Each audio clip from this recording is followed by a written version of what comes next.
आचार्य चाणक्य की बातें जिंदगी का आईना है। यही कारण है कि आज भी लाखों लोग उनकी बातों पर अमल करते हैं। चाणक्य नीति जीवन के हर पहलू की बात करती है, हर रिश्ते के बारे में बताती है और आगाह करती है।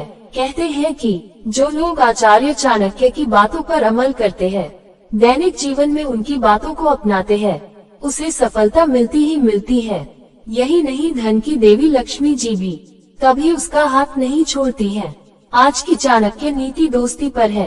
दोस्ती सभी रिश्तों में सबसे मजबूत बताई गई है। इंसान को कई रिश्ते जन्म के साथ ही मिलते हैं, जैसे बेटा, भाई, भतीजा, भांजा आदि, लेकिन दोस्ती यानी मित्रता ही एकमात्र ऐसा रिश्ता है जो इंसान खुद बनाता है। इसीलिए दोस्ती को सबसे बढ़कर माना गया है। लेकिन दोस्ती को लेकर आचार्य चाणक्य ने कुछ ऐसी बातें बताई हैं जिन्हें जानना बहुत ही जरूरी है, क्योंकि हाथ मिलाने वाला हर व्यक्ति दोस्त नहीं हो सकता है। दोस्ती में सावधानी जरूरी है। आचार्य चाणक्य का मानना था कि मित्रता करते समय सावधानी बरतनी चाहिए।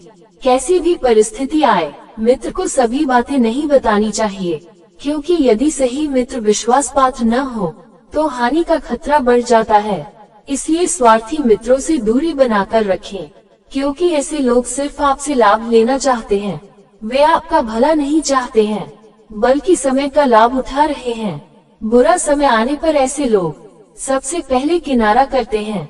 मतलबी दोस्त से बचकर रहें। चाणक्य नीति कहती है कि मतलबी और लोभी स्वभाव वाले मित्रों से बचकर रहें, क्योंकि ऐसे लोग सिर्फ अपना ही का भला सोचते हैं। मतलब सिद्ध करने के लिए ऐसे लोग कुछ भी कर गुजरने को तैयार रहते हैं। चाणक्य नीति यहाँ पर सतर्क रहने के लिए कहती है। गले मिलने वाला और हाथ मिलाने वाला हर कोई दोस्त नहीं हो सकता है। जो लोग इस बात का ध्यान नहीं रखते हैं, वे चोट खाते ही खाते हैं। मूर्ख दोस्त बनाने से बचें। चाणक्य नीति कहती है कि दोस्त सदैव होशियार बनाना चाहिए, क्योंकि मूर्ख दोस्त कब कहाँ आपको फंसा दे कोई नहीं जानता है। इसलिए ऐसे दोस्त बनाएं जिनसे आप कुछ सीखें। अगर ऐसा नहीं है तो होशियार शत्रु ऐसे मित्र से कई गुना बेहतर है, जो कुछ तो आपको सिखा रहा है। एक समय की बात है, एक छोटे से गांव में दो अच्छे दोस्त रहते थे। इन दोनों का नाम राम और श्याम था। राम गरीब घराने से था, जबकि श्याम अमीर घर के थे। फिर भी उनकी मित्रता में कोई अंतर नहीं था। वे हर समय एक दूसरे के साथ खेलते, बातें करते और उनके सपनों का पूरा करने में मदद करते थे। एक दिन एक खास तौर पर उठापटक वाली घटना घटी। गांव की सभा में चर्चा हो रही थी कि कौन देगा विद्यालय के लिए भूमि दान। राम ने देखा कि उसके गरीब परिवार के लिए इस काम में सहायता करना नामुमकिन था। वह चिंतित हो गया। वह अपने मित्र श्याम के पास गया और उसे सब कुछ बता दिया। श्याम ने राम की मदद करने का फैसला किया और दोनों ने एक साथ बड़ी मेहनत करके भूमि की खोज की। वे पूरे गांव में घूम घूम कर ढलान तक एक आदर्श जगह ढूंढ निकाले। अपनी मेहनत, सामर्थ्य और विश्वास के बावजूद वे कुछ महीने तक खोज करते रहे, लेकिन इन्हें खुशी के साथ खोज नहीं मिली। उनकी उत्सुकता खत्म हो रही थी और दिल तोड़ती हर दिन बारिश ने उनकी मेहनत को खत्म कर दिया। धीरे धीरे राम की आशा कम हो गई और वह निराश हो गए, लेकिन श्याम ने ऐसा होने नहीं दिया। एक दिन श्याम ने गांव के प्रमुख से मदद मांगी। प्रमुख ने उन्हें एक सुंदर भूमि देने का वादा किया। ये जानकर राम ने हर्ष की आंखों से देखा। उसने श्याम से पूछा, तुमने ऐसा कैसे किया? श्याम ने मुस्कान देते हुए कहा, दोस्ती का असली अर्थ दूसरों की मदद करना होता है। जब तुम निराश हो रहे थे, मैंने प्रमुख से अनुरोध किया और उसे अपने सपनों की पूर्ति के लिए विश्वास दिया। ये भूमि हमारी दोस्ती का प्रतीक है, जो विघ्नों को पार करती है और हमें साथ लेकर चलती है। राम ने गहराई से सोचा और अपने दोस्त की समझ को समझा। उसका मनोबल फिर से उच्च और उसका विश्वास फिर से प्रफुल्लित हुआ। श्याम और राम ने भूमि के लिए दोनों हाथ मिलाकर मेहनत करना शुरू किया।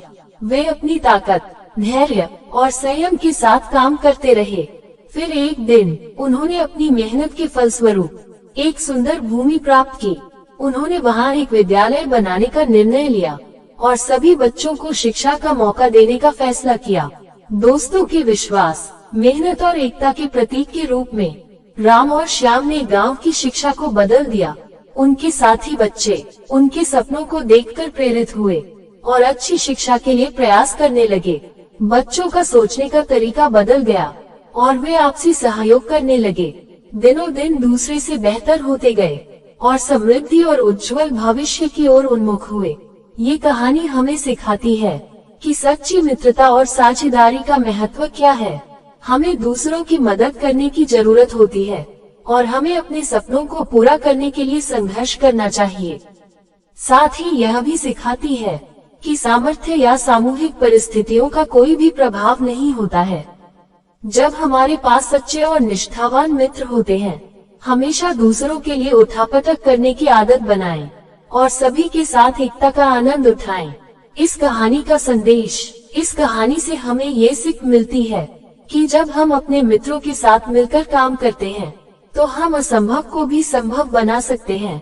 दोस्ती और सहयोग हमें आपसी समझ, विश्वास और निरंतरता की महत्वपूर्णता को दिखाती है। इसलिए हमेशा सच्चे और विश्वासपात्र मित्रों की कीमत को समझें और उनके साथ एकजुट रहें। दोस्तों, अगर आपको हमारी वीडियो अच्छी लगी हो तो वीडियो को लाइक करके अभी हमारे चैनल को सब्सक्राइब कर लीजिए ताकि हमारी हर वीडियो आप तक पहुंच सके। धन्यवाद। जय श्री कृष्ण।